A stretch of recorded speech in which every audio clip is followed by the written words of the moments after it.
How's it going, guys? Welcome back to the channel. Now, we've seen France, we've seen New Zealand release their squads earlier today. This is going to happen. This is going to be an all-out attack fest, right? I want to give you guys my thoughts on the game now that both teams have been released. I want to give you a quick match preview, and I want to open it. I want to open up the stage to you guys to comment. How do you think this game is going to go? So please like and subscribe.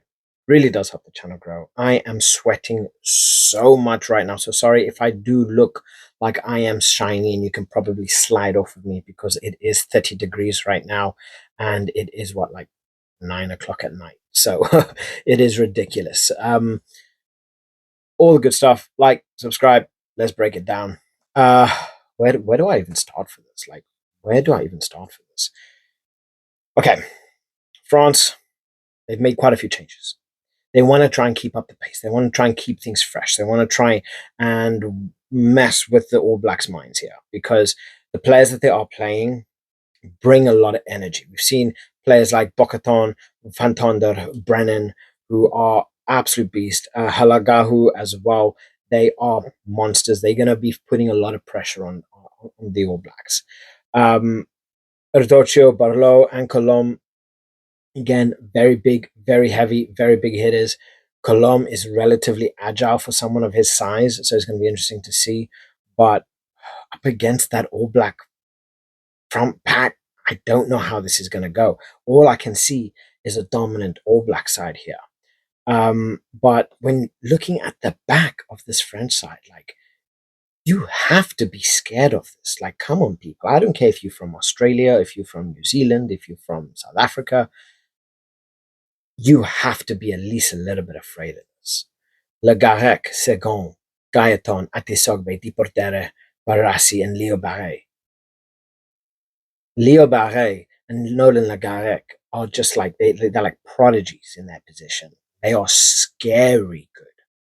And they are early 20s. They are scary good. They should not be playing the way that they are playing at the age that they are. Like, I'm talking prodigies here. These guys are phenomenal. The only reason they are not playing actively for France is because you have the outrageousness of Tomo Ramos, and you have the likes of, right now, Maxime Lucu, who is ridiculous. But generally, you have Anton Dupont, which again is like legend of the sport already. But this back three, I mean, you look at the centers. We have Barassi coming in after the top 14 final. He's finally fit, ready, joined up. Deportere as well. You know, they've been rested. They are now ready. It's been a long top 14 season, but I think they're just going to bring that little bit of extra edge. And I think this is something that Galthié wanted. He's needed. He's brought him in.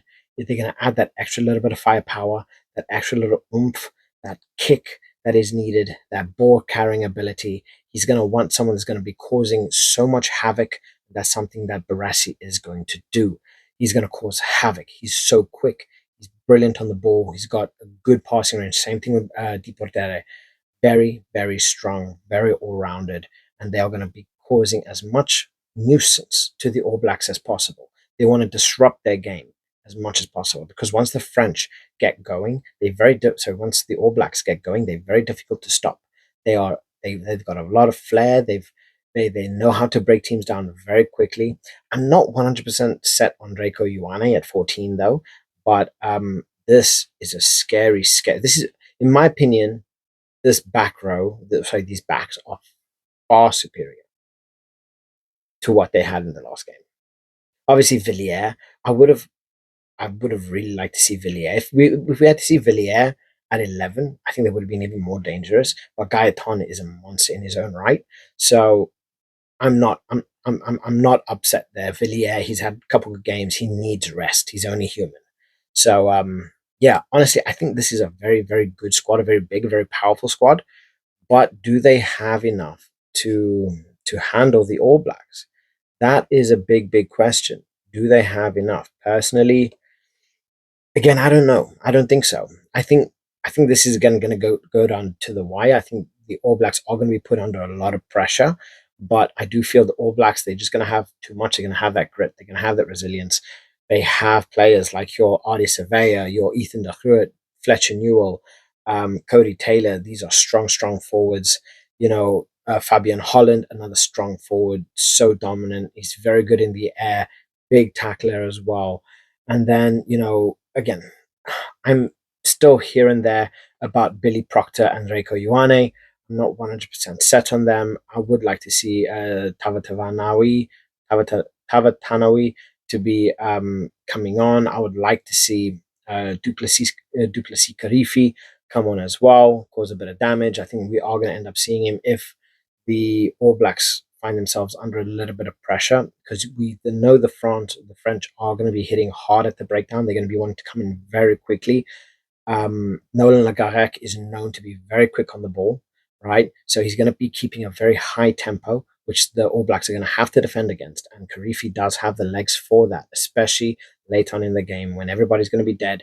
You are going to be wanting someone like Karifi to be able to be coming in, making big tackles and destroying some legs. So, yeah, and then it's always lovely to have someone like DMAC on the bench whenever it's needed. Obviously, we saw the All Blacks had an early injury within the first 2 minutes.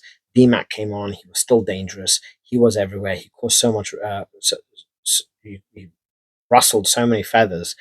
So having him coming on the 50th minute would just be absolute destruction. He would be a fully fit DMAC up against a 30%, squad is unfair. DMAC is going to run rings around people. So, yeah, I think there is far too much experience on this squad to let the win slip, if that makes sense. I'm not saying that the French aren't going to be putting up a brilliant, brilliant fight. I just feel that the All Blacks are going to have enough knowledge, experience, resilience. They are just going to have enough to be able to keep the French out. I cannot see this being an absolute destruction. Everybody was kind of expecting the first game to go one way. It didn't. And I feel that this French side are stronger in certain parts, right? Especially in the backs. I'm not 100% set on the forwards, but Galthié, he is experimenting still. This is all an experimental stage. He's finding out what works, what players work well, how players work. So even like seeing a player like Cameron Woki come on, he's very much an impact player as well. So he can cause a lot of ruckus and he can be causing a lot of disruption to the way the All Blacks play come 40, 50, 60th minute if he does come on. So I think the All Blacks are going to have their work cut out for them. I just feel the All Blacks are going to have far too much for them. So I am going to give this to the All Blacks 5 points, 5-point difference. Let me know what you guys think. As always, please like and subscribe. It really does help the channel grow. And catch you guys later, and I'll speak to you after the game. Bye.